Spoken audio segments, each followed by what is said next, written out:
Bismillahirrahmanirrahim. Alhamdulillah. Wassalatu wassalamu ala rasulillah wa ala alihi wa sahbihi wa man wala. Me emrin e Allahut, mëshiruesit, mëshirbërësit.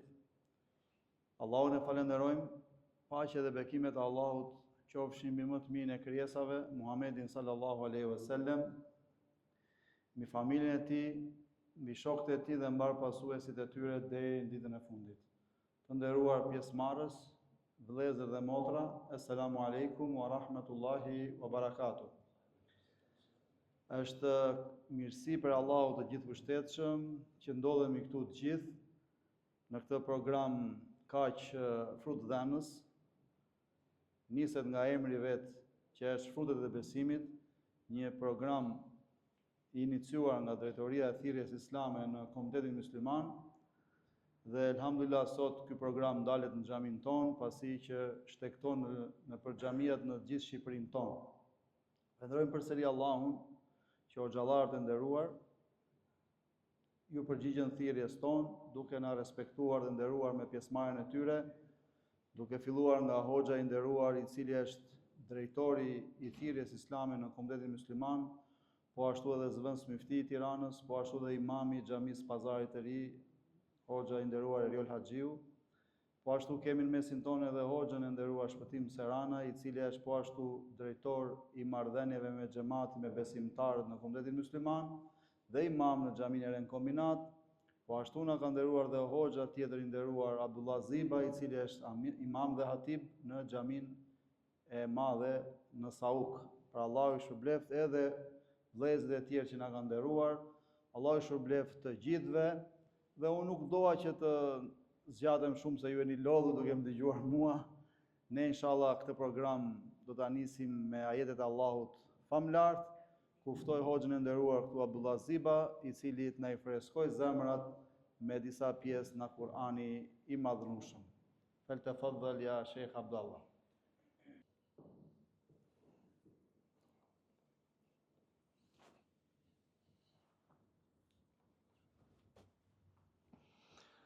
أعوذ بالله من الشيطان الرجيم.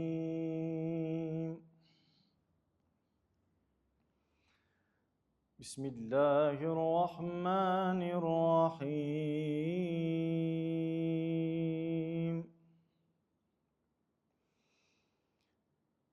إن في خلق السماوات والأرض واختلاف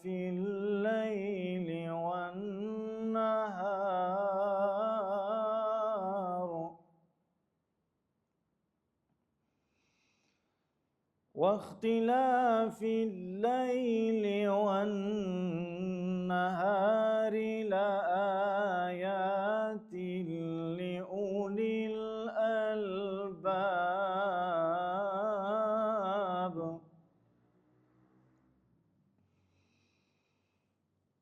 الذين يذكرون الله قياما وقعودا وعلى جنوبهم ويتفكرون في خلق السماوات والأرض ويتفكرون في خلق السماوات والأرض ربنا ما خلقت هذا باطلا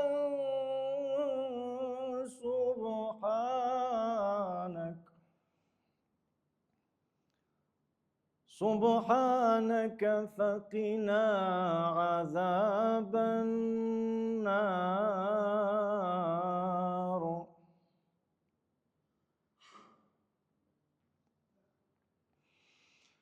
ربنا إنك من تدخل النار فقد أخزيته وما للظالمين من أنصار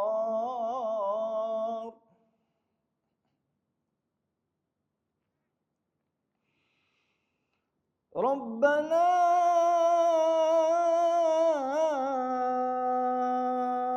إننا سمعنا مناديا ينادي للإيمان أن آمنوا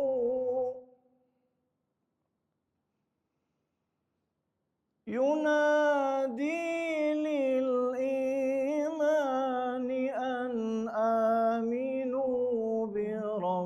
بربكم فآمنا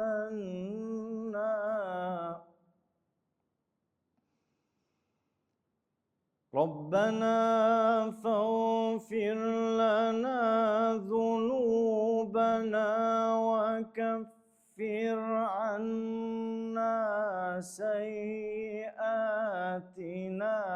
وتوفنا مع الأبرار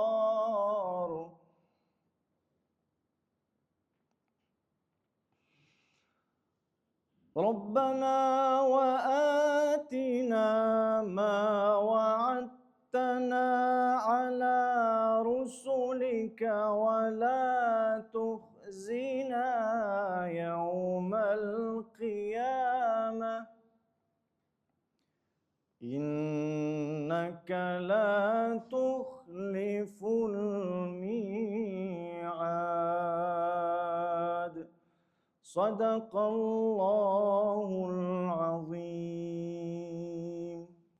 Allahu të përfetohet dhe nderuar për këto ajete mrekullueshme që na recitoi. Inshallah, besoj tek Allahu që të bëjë dobi sa do pak te ne. Tashi fjalën e merr hoxha nderuar Shpëtim Serana, i cili do të flasit në lidhje me hoxhallarët, rolin e hoxhallarëve që kanë domethënë në mesin tonë. Fjalët e fadhlat.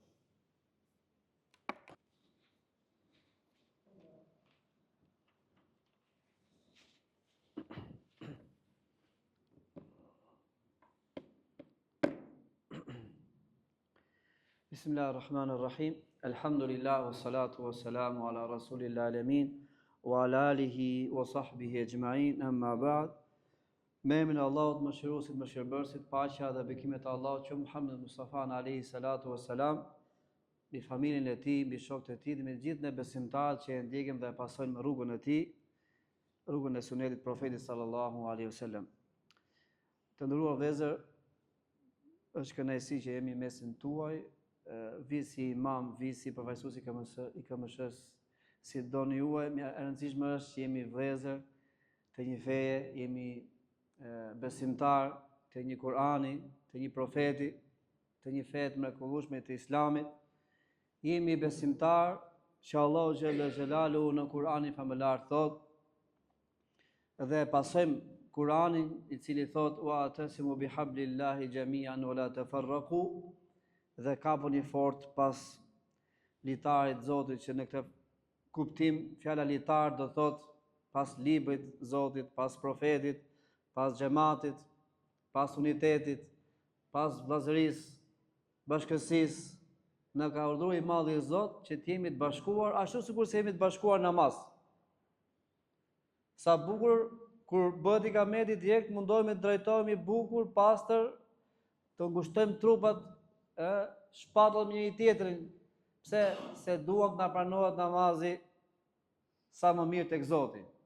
Po përpara se të forcojmë trupat tonë me njëri tjetrin, do të forcojmë zemrat. Do ta kemi zemrën e pastër, ta duam njëri tjetrin, ta vlerësojmë njëri tjetrin, sikur se thot profeti sallallahu alaihi wasallam, nuk është për nesh ai i cili nuk respekton të madhin, të moshuarin.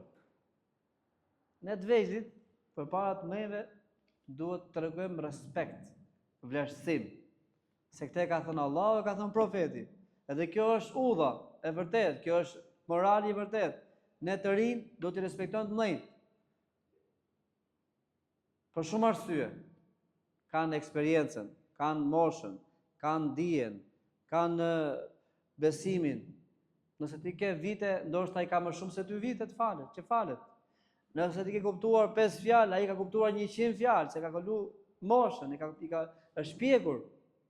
Prandaj edhe ne duhet t'i respektojmë të vjetrit, sidomos të vjetrit duke filluar nga shtëpia, prindrit, gjyshit, komshit që janë të vjetër, po xhamatin, që i kemi ke xhamia, t'i respektojmë, t'i duam, se na ka udhëzuar profeti sallallahu alaihi wasallam. Nga ana tjetër, po edhe të vjetrit, të moshuar tregojnë mëshirë për të rinj, t'i mbajnë afër. Është reciproke kjo punë. Të respektojmë, po njëkohësisht edhe ti t'i vlerësosh të rinjt. Kështu ecet përpara. Ka vendosur Islami rregulla, gjëra të bukura të mrekullueshme. Nëse i ndjekim, pasojmë, nuk do kemi probleme. As i riu me të vjetrin, as i vjetri me të riun. Se gjithmonë ka një përplasje gjithmonë mes brezave, edhe është logjike. Atë që mendon i vjetri nuk e mendon i riu. Atë kohë që ka jetuar i vjetri, se jeton sot, ky i riu ka një kohë tjetër, edhe mendon ndryshe nga i vjetri. Kështu që domosdo do të ketë përplasje mendimesh. Diversiteti, llojshmëria e mendimeve, e karaktereve e ka bërë Zoti njeriu në këtë formë, njerëzit. Nuk janë gjithë njësoj. As në shpërblim, as në mendim, as mentalitet. Por çfarë i përmbledh gjithë këto njerëz të ndryshëm? Ai Islami. Nëse gjithë neve bëhemi musliman të denj, nëse gjithë ne bëhemi musliman tamam, të gjithë do të gjejmë vendin e dur, në kohën e dur, në xhaminë e dur dhe respektin e vlerësuar nga njëri tjetri. Kjo është porosia që na jep Zoti xhella xhelaluhu, wa atasimu kapuni fort. Pas këtyre parireve madhështore të Islamit. Si thot profeti sallallahu alaihi wasallam, që ne duhet ta ndjejmë vllajën musliman në kuptimin ta vlerësojmë, ta duam, ta respektojmë. Kur ai të keq, të ndjejmë edhe ne keq. Kur ai është mirë, edhe ne të ndjejmë mirë, mos jemi xhelos. Se një nga problemet më madhështore, më problematike sot në Shqipëri është xhelozia, inati dhe smira. Ne jemi imam edhe shpesh na vinë në xhami njerëz që u bëhet magji. U bëhet magji për shkak të zilisë, smirës që ka. Ndoshta ne besimtarë nuk bëjmë magji, po ne kemi diçka tjetër. Shejtani punon me ne. Biles shejtani punët më të madhe e ka me ne besimtarë. Vështirësi më të madhe me ne ka. Se thot, atë që s'falet e kam hedhë në rrugë, thot. S'ka ndërmend vinë xhami. Kurse ai që falet thot, si ta largoj nga xhamia. Po si ta largoj nga xhamia? Shumë e thjeshtë. Futen sherr me vllajën. Futen sherr me mikun, me të qesh në xhami. Po e futen sherr, prishet harmonia, prishet qetësia, edhe s'të bëhet më të vizë dera e xhamisë. Shejtani aty e ke. Ke dera e xhamisë në kuptimin e asaj që si të fusin sherr njerëzit. Shejtanin aty e ke. Te ka urdha mes komshiut, ai një tokë, një gardh. Shejtanin e ke kudo ku ka bashkësi, ku ka njerëz, ku ka harmoni. Shejtanin e ke aty kur ke besimtar pafund, ku ke 30 vjetër. Kështu që duke qenë të tillë, shejtani bën vetën ne nuk do t'ja lëjmë vetes tonë që t'i hapim dyert shejtanit edhe të na hipim mbi kokë të na bëj lëmsh e li. Kjo është porosia e parë që Zoti thotë wala tafarraqu dhe mos u përçani. Mos u përçani se e gëzon shejtanin, gëzon armikun, gëzon ziliqarin e tjerë. Edhe nuk është e mirë për besimtarët, si thot Allahu xhella xhelal në Kur'anin famëlar. Pra mos u përçani, mos u ndani, thotë se u bie fuqia, u bie energjia, edhe shpërboheni dhe shkriheni. Feja jon Islam është një nga është feja e Zotit, edhe ai Zoti xhella xhelalu e di çfarë është e mirë për njeriu. Edhe ka vendosur disa rregulla. Po i ndoqim këto rregulla, jemi në rregull me Zotin edhe me njëri tjetrin. Do ketë zhvillim, një xhami, një xhamat, një shoqëri, do ketë prosperitet, do ketë armoni, do shtohet më shumë xhamati. Hoxha tha, fol pak për vlerën e hoxhës në Islam. Ne e dim që Zoti Xhella Xhelalu ka dalluar atë njeriu që ka mësuar, kohën e tij të lirë ja ka dedikuar Kuranit. Ja ka dedikuar hadithit, shkencave islame. Kohën e tij, rininë e tij e ka dhënë për hir të Zotit Xhella Xhelalu për të mësuar këtë fetë mrekullueshme që t'u mësoj të tjerëve.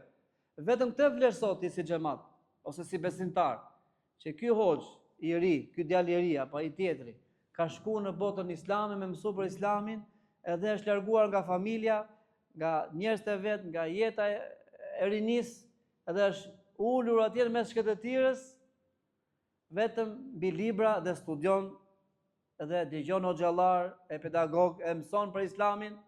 E bukur aktit është se nëse ky e mëson islamin edhe e praktikon, në tek vetja e tij, sepse radhë parë ne mësojmë për me ndryshu vetët tona, jo me i dhënë leksione të tjerëve. Se siç do flasim pak shkurtimisht për Isra dhe Mirajin o vëllezër, aty profeti sallallahu alaihi wasallam, për ju të gjithë e dini që ka ndodhur një ngjarje mrekullie e profetit sallallahu alaihi wasallam, i cili ka shkuar me trup, me shpirt zgjuar, e ka shkuar me kafshën burak, ka udhëtuar në univers, po ta quajmë, drejt qiejve, e ka parë xhenetin, bukuritë e xhenetit, ka parë Kautherin, ka parë banorët e xhenemit që vuajnë. E për disa kategorive musliman që jetojnë në xhenem përkohësisht. Ja vëllezër, pra sa rrezikshme është. Pra pas ka musliman që mund të jenë dhe jetojnë përkohësisht në xhenem. Profeti alayhis salam i ka parë. E kush janë këta që ka parë profeti sallallahu alaihi wasallam? Dy kategori. Zot na falimin e hoxhallarët, të parën, se thot profeti sallallahu alaihi wasallam, ja Xhibrail, kush janë këta njerëz thot? Këta janë, tha, khutaba hadhihi al-umma. Këta janë hatibët, ligjëruesit e umetit tënd, të cilët urdhëronin për të mirë edhe nuk i zbatonin vetë ato dije që dinin. E lexonin librin edhe nuk merrshin mësim. Kështu që dikur këto të vjetrit thonin që xhehenemi ka përdones me sa koka xhallarësh? 90 koka xhallarësh. E po mirë.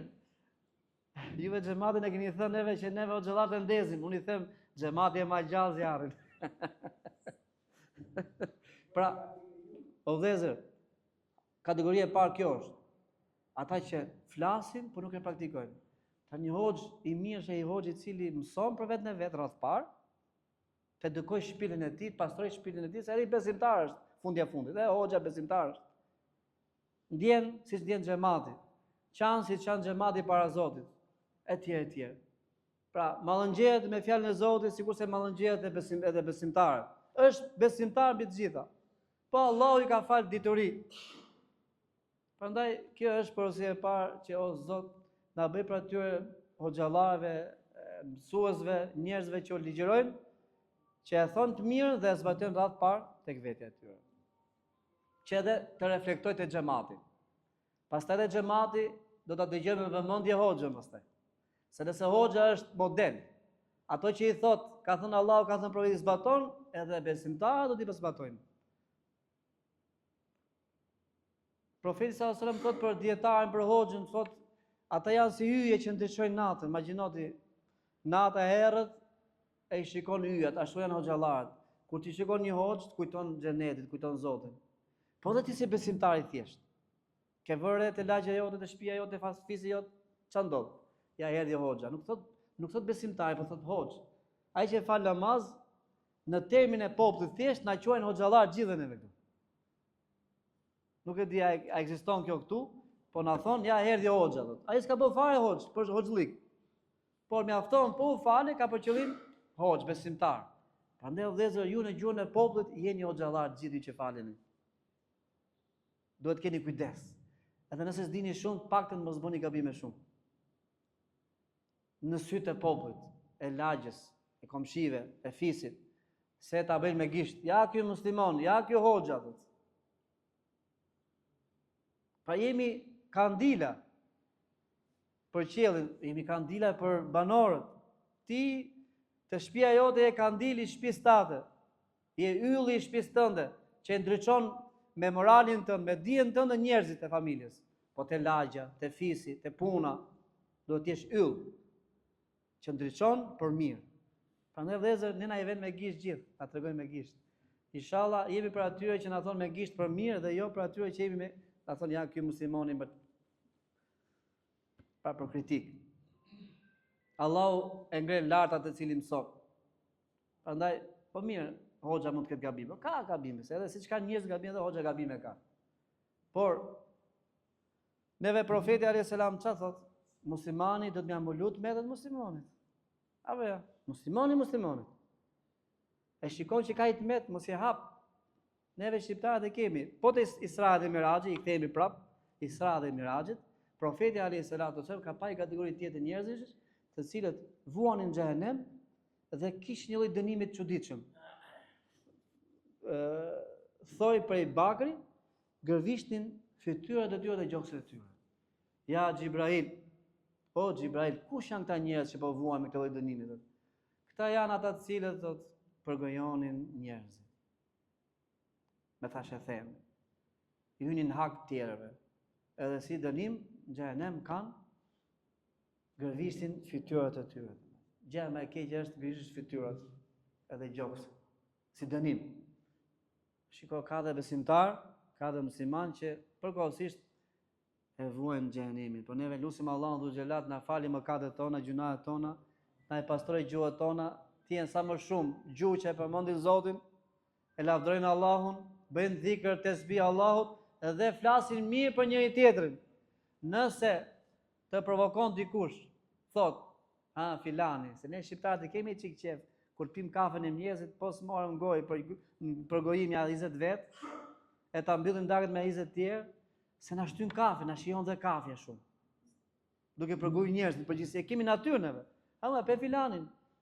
Ore, mas është e vërtet që ka për filani, po është përgojim. E ushqim vetëm me përgojime. Është smundje më e përhapur ndër shqiptar, është përgojimi kot për qef. Duke e ditë që merr gjunaf tek Zoti. Ma imagjino ku pasoj përgojon dhe hoxhën, muezinin, njëun që ka dhënë kontribut edhe sakrifikon, edhe ju dini fare mirë se çfarë pozicioni ka hoxha në Shqipëri. Vërtet ka pozicion të madh, respektohet nga xhamati, por nuk është vlerësuar aq sa duhet. Pra besimtari e ka ndaluar ta përgojë besimtarin, jo më përgojoi hoxhën.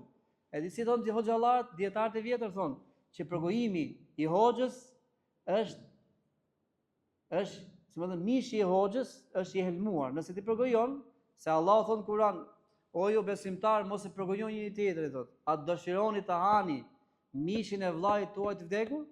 Fekerihtumu dhe urreni një gjë të tillë. Askush nga ne nuk dëshiron mish njeriu ta haj. Kështu e ka konsideruar Zoti në Kur'an. Përgojimin e vllajt musliman e ka quajtur sikur i ka hëngur mishin për s'dekni.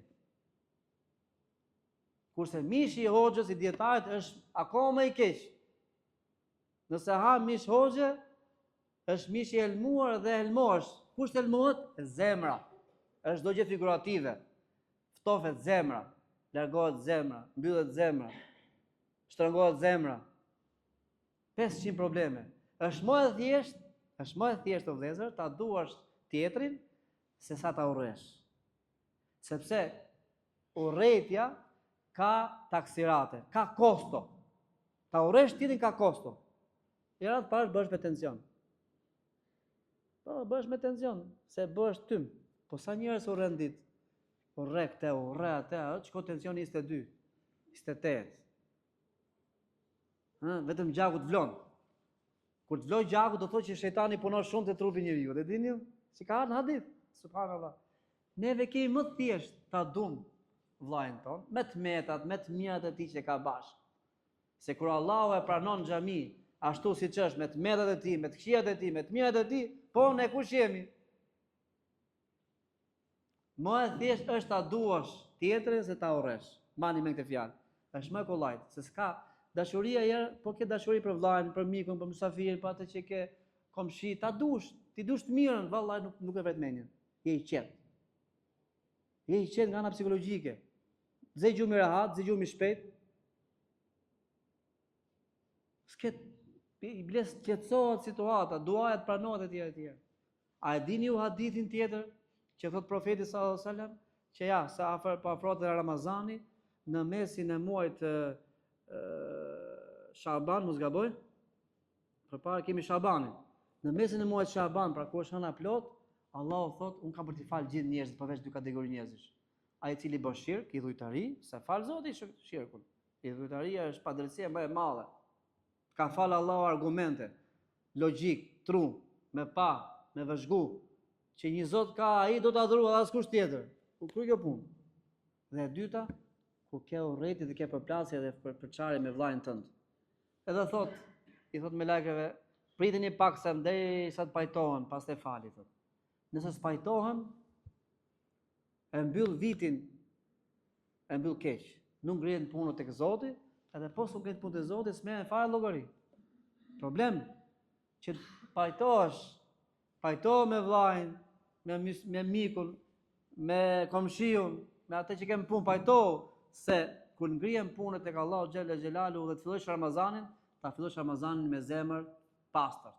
Mos kesh mëri, mos kesh inate, edhe pastaj kështu do shijosh te Ramazani që vjen inshallah, do ta shijosh edhe begatin e Ramazanit, atë taravin, atë iftarin, syfyrin, agjërimin, leximin, gjithçka do të shijosh në maksimum. Pse? Se këto janë pengesa. Këto që themu, këto urrëtie, këto inate, xhelozirat, të pengojnë në adhurimin tënd me Allahun. O vëllezër, neve kemi shumë pengesa.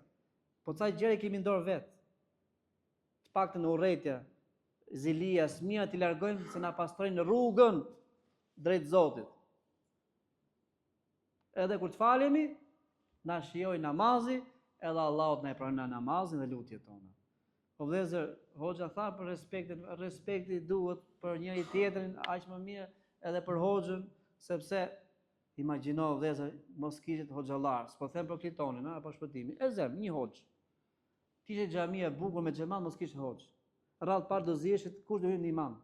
Jo fututia, po unë di më shumë, di më pak, pastaj do ziheshim kush do japim mësim. Kush do mësojmë këto fëmijë tan? Kush do mësojmë këto fëmijë tan? Kush do të falë xhenazat? Kush do na i bëj ato hakikat? Subhanallahu, ç'a mirësie. Imagjino, kemi qenë bashkë me Ariolin në xhamitë e veriut, e jugut, në disa vende të thella që s'kan imam. Ishim i xhami, u hapte xhamia vetëm një herë në ditë. Po s'kishte as imam, thjesht shkonte njëri sa me bëj ezanin. Ndoshta fuste kasetën sa me dëgjuar që ka ezan. E neve kur ta mendojmë gjë të tillë që ka zona që nuk ka imam dhe ne kemi, do ta peshojmë. Jo me Flori, se Flori s'kemi, po me fjalë të mira. Ta duam, ta vlerësojmë, t'ia bëjmë të dashur hoxhës që të vijë gjithmonë në xhami. T'ia bëjmë xhamin edhe xhamatin e dashur që ai të vijë gjithmonë në xhami. Se vallahi billahi vëllezër, me këtë kohë që kanë ardhur, kemi nevojë për njëri tjetrin. Unë e them edhe në xhamin tim e thash para ca ditësh, neve si xhami, si xhamat, çdo xhami ka xhamatin e vet, është familja e dytë. Është familja e dytë për neve. Na bashkon një Islam, na bashkon një Kur'an, një kible, një imam, mblidhemi, çajm hall njëri tjetrin, gëzojmë njëri tjetrin, shikojmë njëri tjetrin, një muhabet e ndrojmë. Vallahi nuk ka gjë më të mirë se sa kur ka një xhamat mrekullueshëm, shkoni mimi njëri tjetrin, është familja e dytë, ndoshta më e mirë ndoshta. Sepse është fetare, është shpirtërore. Mas shtëpisë që kemi ke shtëpia familja jon, familja e dytë është xhamia. Të lutem Allahun dhul xhelal na forcojë zemrat tona me njëri tjetrin, ta duam njëri tjetrin, ta vlerësojmë njëri tjetrin, ta respektojmë njëri tjetrin. E lutem Allahun dhul xhelal të hir për atyre xhamateve që respektojnë figurën e hoxhës, se po ra figura hoxhës, ra figura e Islamit në atë zonë, në atë familje, në atë qytet. Hoxha jo se është i shenjtë, por është një personalitet i cili mbart mbi supe misionin e profetëve. Misionin më të çmuar, që është misioni i profetëve. Profetët kanë vdekur. Profetët nuk lanë as pasuri, as zekat, as gjë, por lanë dije. Edhe pasurinë e profetëve që është dija e kanë marrë përsipër hoxhallarët. Edhe ato po përhapin dijen e fesë. Zoti u nderoft, Zoti është për veprat e mia. Doja të flis akoma më shumë, por hoxha u çon këmbë, tha mjaft fole. Selam aleikum.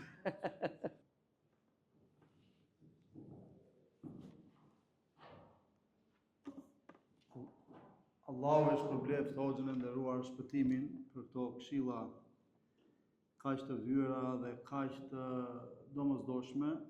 Allahu e nderoft se vallahi vërtet kemi nevojë të dëgjojmë këto këshilla gjithmonë se na i pastrojnë zemrën, na i rrisin imanin dhe inshallah na afrojnë sa më shumë me Allah. Allah është shpërbleft dhe një herë dhe unë këtu përfitoj nga rasti se hoxhë shpëtimit para disa ditësh i ka ndruar jetë baba i tij i shtrenjtë. Përfitoj nga rasti që ta bëj një dua këtu, ta bëjmë gjithë bashkërisht që Allahu e mëshiroft. Allahu e bëft banorëve të xhenetit më të lartë, Allahu ja bëft valin e tij bahçe prej bahçeve të xhenetit dhe na bashkoft të gjithëve kështu siç jemi në xhenetit të larta. Amin, amin. Dhe tashti do na flasi hoxha i nderuar, zëvendësmiftiu Tiranës Eriol Haxhiu, inshallah një temë shumë e rëndësishme që është punët më të dashura tek Allahu Azza wa Jall. Pra le të urdhëroj hoxha i nderuar felje të faddal.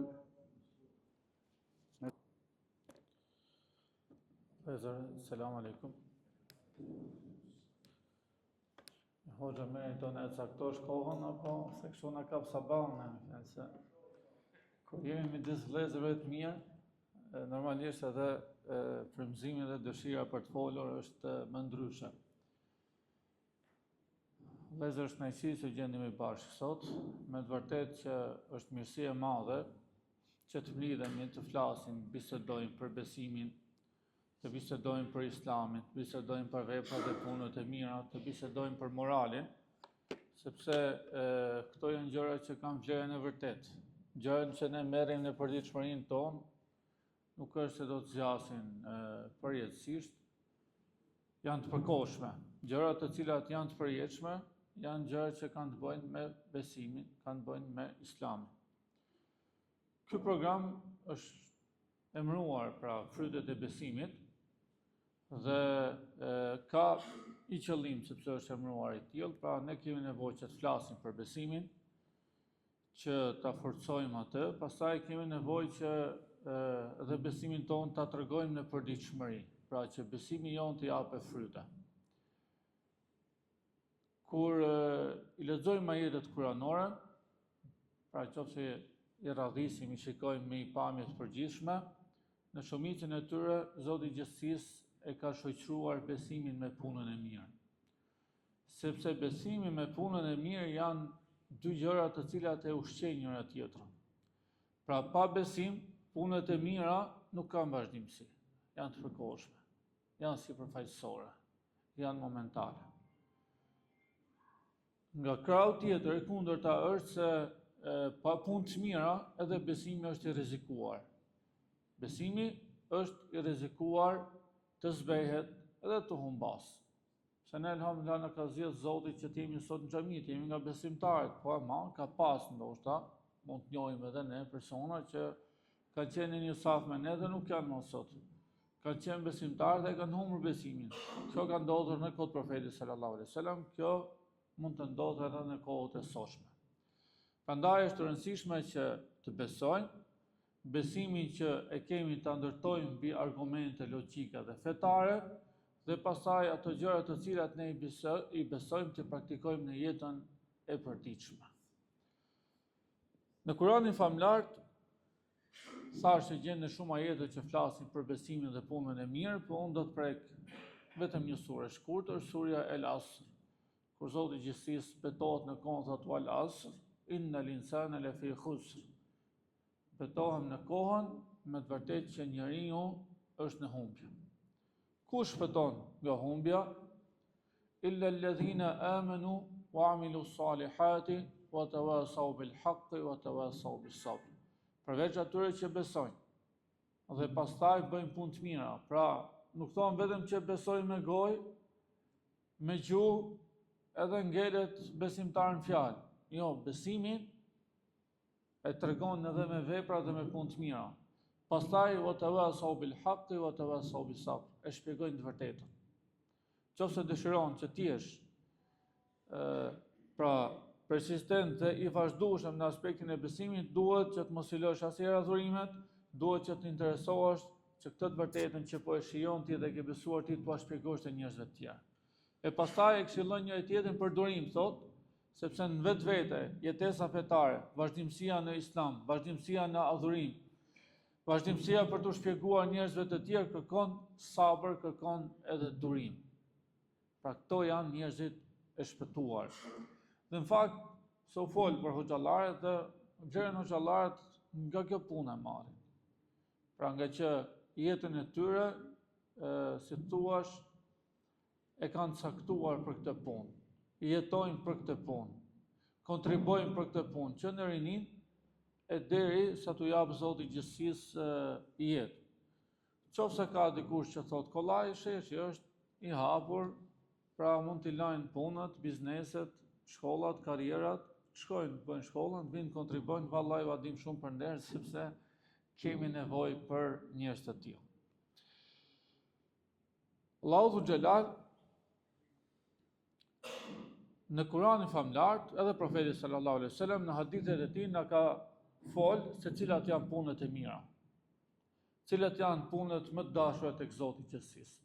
Cilat janë ato punë që na afrojnë me Zotin e gjithësisë, dhe është një hadith shumë interesant, është hadith qudsi, transmetohet nga Abu Huraira radhiyallahu anhu,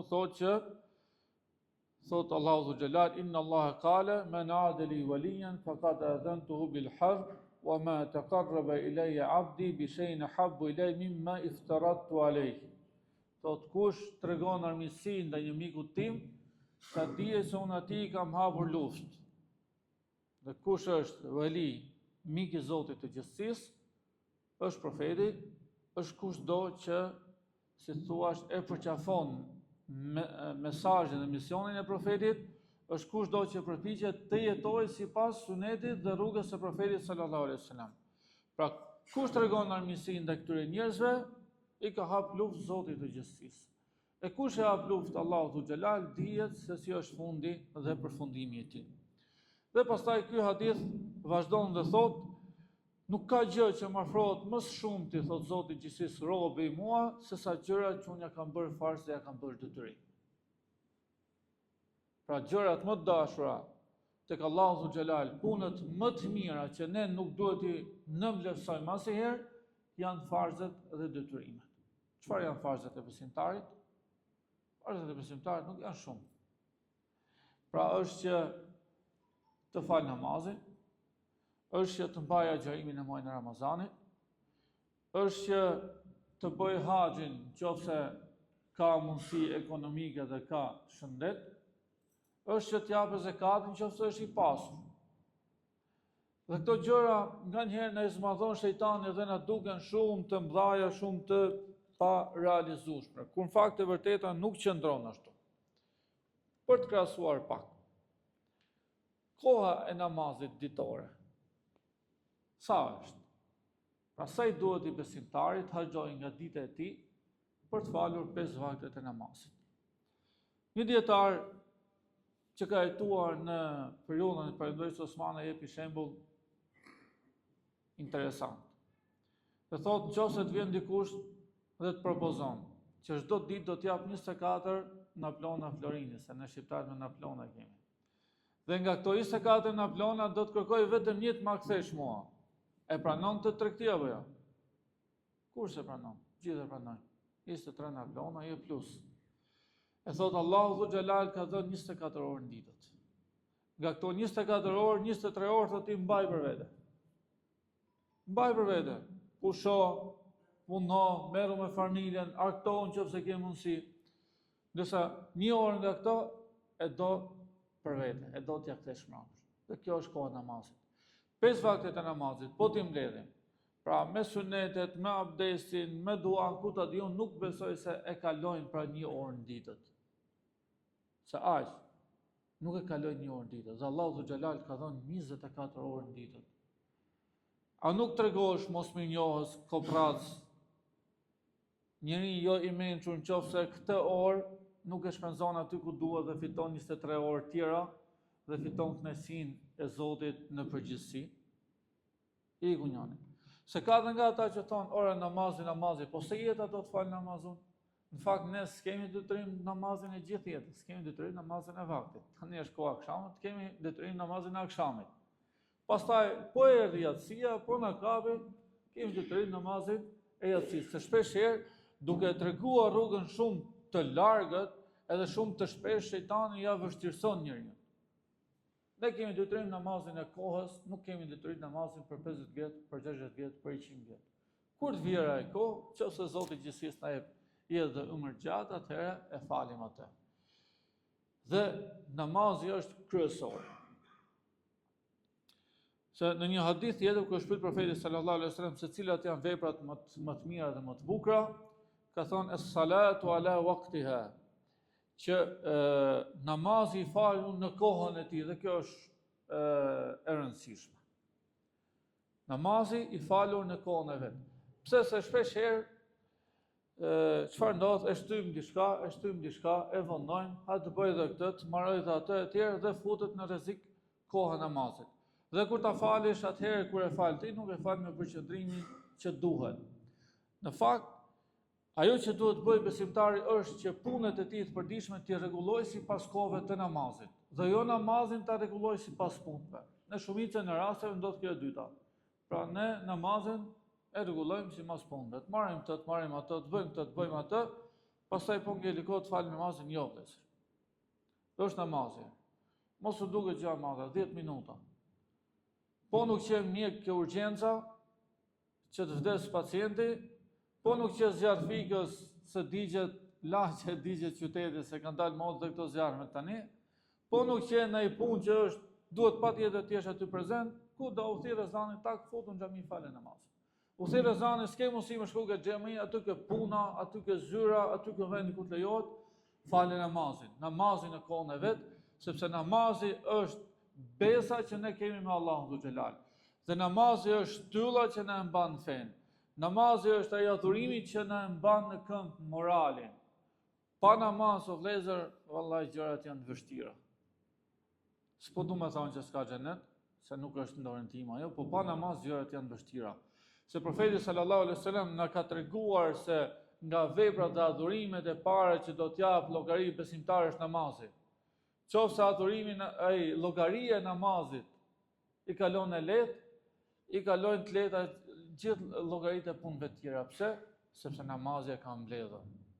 Namazi e ka furnizuar në aspekt shpirtëror. Namazi e ka forcuar lidhjen me Zotin dhe e ka penguar që të gabojnë në punët e tjera. Prandaj thotë inna salata tanha anil fahsha'i wal munkar. Namazi ndalon nga çdo punë e shëmtuar, e urryer dhe e mbron besimtarin që të bëjë gabime dhe e pastron nga gabimet. Që prek pak të temat e tjera, mos e zgjat shumë çështjen e namazit, është aq i rëndësishëm, sa që thot profeti sallallahu alaihi wasallam, pra për pastrimin që i bën namazi botës shpirtërore të besimtarit. Thot, imagjinoni një person që para tij kalon një lum i madh dhe lahet 5 herë ditën të ngelet pa pastërti tek ai person. S'besoj këtu mes nesh, vetë po pat njerëz fiksuar që të lahet në një anë 5 herë ditët gjithën. Ne marrim abdes, alhamdulillah, po jo që të lahemi 5 herë ditët gjithët. Dhe thot, s'ngelet pa pastërtinë të. Kështu është çështja e besimtarit me namazin. Në 5 herë ditët namazet elhamdulillah na i pastrojnë gjunahet e vogla, sepse për gjunahet e mëdha duhet pendesa ekstra si thuash. Pa namazi është i lehtë. Agjërimi është i lehtë. Pse është i lehtë? 11 muaj i ke shërbimin tënd, 1 muaj do mbash agjërim. Edhe atë nuk do ta mbash të plotë. Se nuk zgjat 24 orë agjërimi. Është një pjesë asaj ditës që po ta zbresish, të bie diku 12 ditë, 13 ditë. Pra nga 365 ditë që i ka vitit, i 13 ditë i ke agjërim. Haxhin po pa të mundësi. S'ke mundësi, s'ke. Zekatin po pa të arrit atë pjesën e nisabit, pra që quhesh i pasur. Dhe aty nuk është se do japesh nga gjithë të ardhurat që ti ke, jo, do t'japesh nga kursimet, pasi ke hequr nevojat vjetore, dhe nga atë do t'japesh 2.5%. Pra është një shumë e vogël. Elhamdulillah, Islami është fe që jetohet kollaj. Edhe farzet që na afrojnë me Zotin e gjithësisë janë të thjeshta për të praktikuar. Pastaj, çfarë na afrojnë tek Allahu Dhu Xhelal dhe janë gjëra të pëlqyera, largimi nga haramet. Largimi nga haramet. Tek haramet, o vëllezër, Zoti i Gjithësisë i ka ndaluar dhe i ka shoqëruar të gjithë të ndalesat e haramet me urtësi dhe dobi për njeriu.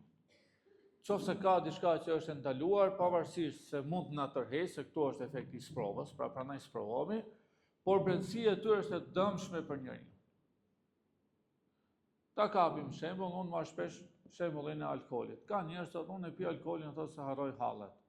A është zgjidhje kjo?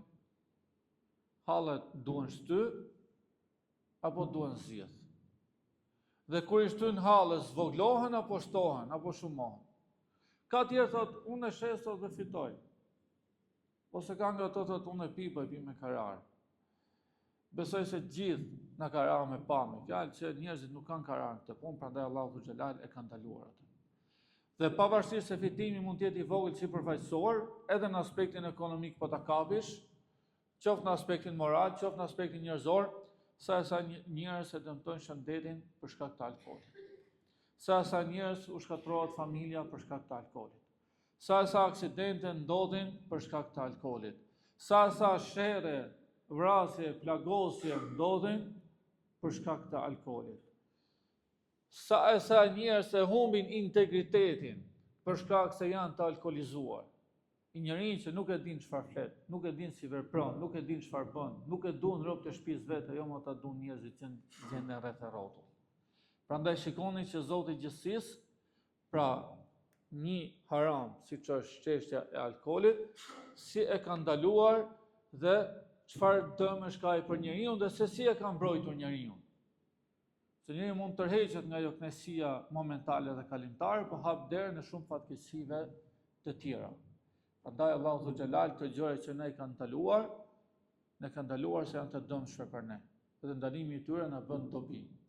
Dhe kur e kapim kështu, edhe në këtë aspekt, elhamdulillah, Islami është i lehtë, sepse gjërat të cilat janë të ndaluara në krahasim me gjërat të cilat janë të lejuara janë shumë herë dhe shumë të pakta, shumë herë më të vogla. Është ndaluar alkooli, ke sa pije, ke qumshin, ke dhallën, ke lëngjet e frutave, ku ta di unë me fjalë, që janë të gjitha të mira dhe të dobishme për njeriu. Pra, bërja e farzeve, largimi nga haramet. Dhe në fakt në hadithin që lexova për namazin kohën e vet, përmenden edhe dy gjëra tjera. Gjëra e dytë që përmend profeti sallallahu alaihi wasallam thotë birrul walidain, që sillesh mirë me prindërit.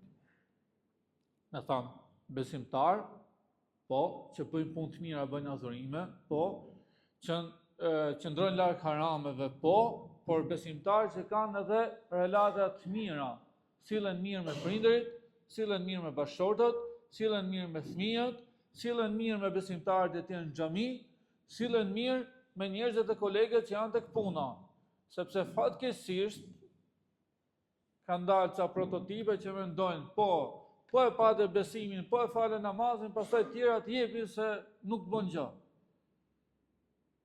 Dhe shkon mashtron këtë puna, shkon pastaj vjet nga koha që duhet kontribuojë tek puna, shkon pastaj nuk sillet mirë me besimtarin në xhami, shkon pastaj e shqetëson komshiun e tjetrin, ky s'është besimtari ideal.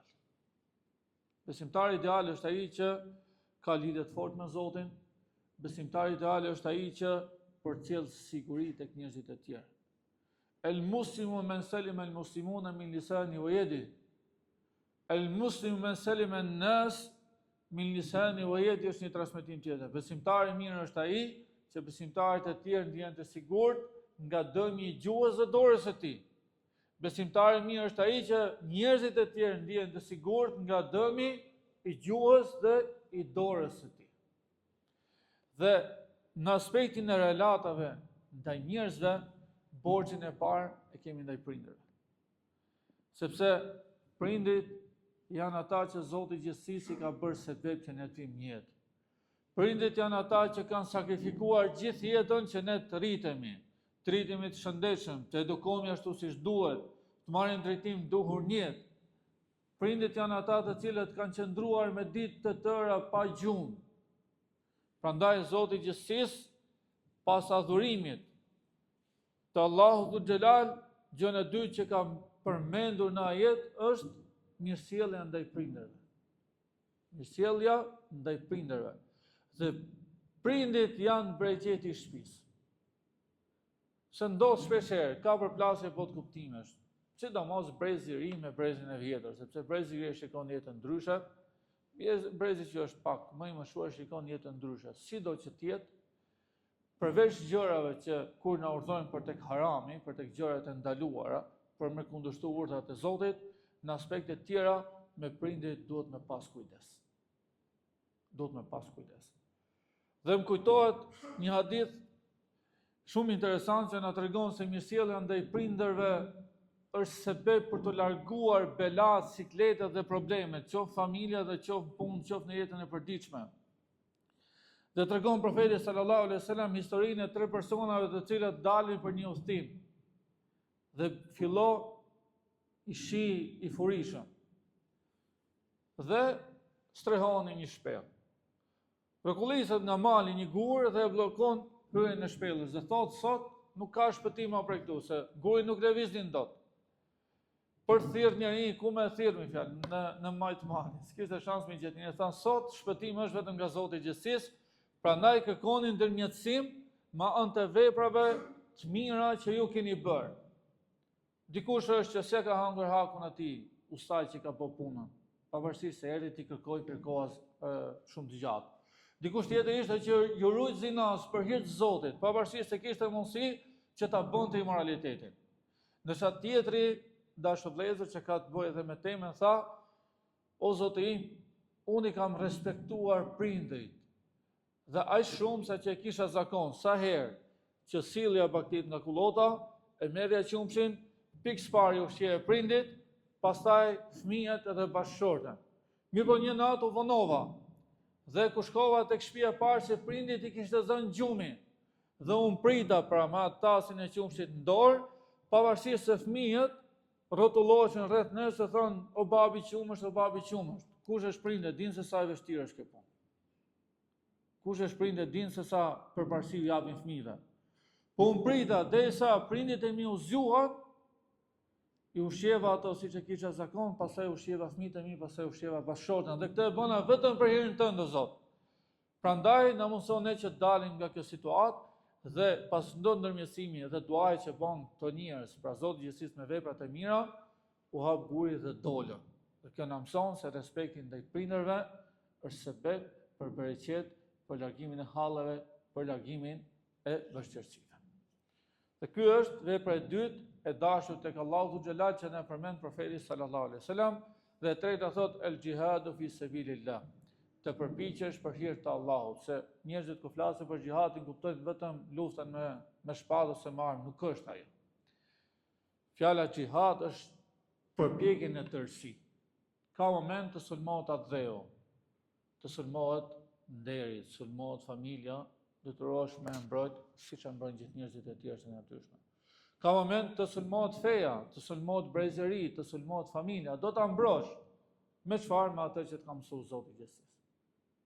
Ai që shikon një të keqe thotë nëse e ka për detyrë dhe pushtetin e tij ta ndryshoj me dorë. Nëse s'ka mundësi, ta ndryshoj me gjuhë. Nëse s'ka mundësi, paktën ta urrej me zemër. Kjo është me adoptë e besimit. Besimtari është në mënyrë të vazhdueshme në luftë me të keqen.